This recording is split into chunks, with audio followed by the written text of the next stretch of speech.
আমরা কি কখনো কল্পনা করতে পারি কেউ ১৩ বছর ধরে একটি বিছানায় নিথর হয়ে পড়ে আছে?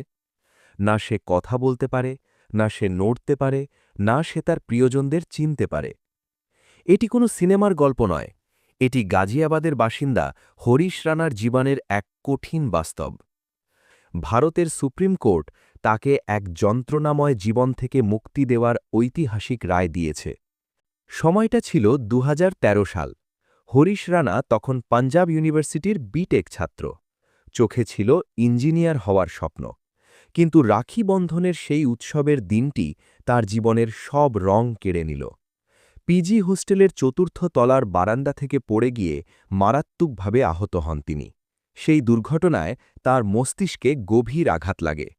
চিকিৎসকরা একে বলেন ভেজিটেটিভ স্টেট বা কোয়াড্রিপ্লেজিয়া, অর্থাৎ তার শরীরের ৪ হাত পা অবশ হয়ে যায় এবং সে বাহ্যিক জগতের সঙ্গে সমস্ত সংযোগ হারিয়ে ফেলে।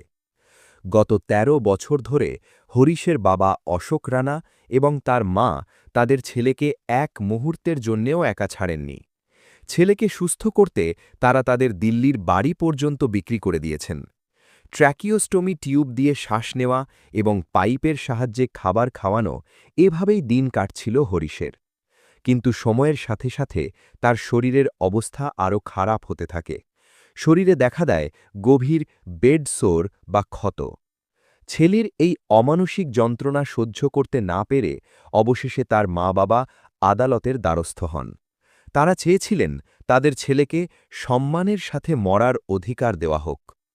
প্রথমে দিল্লি হাইকোর্ট এবং পরে ভারতের সুপ্রিম কোর্টে এই মামলাটি ওঠে। এটি ছিল ভারতের ইতিহাসে এক অত্যন্ত বিরল এবং আবেগঘন মামলা। চিকিৎসকদের একটি বোর্ড গঠন করা হয় এবং তারা জানান হরিশের ফিরে আসার সম্ভাবনা শূন্য।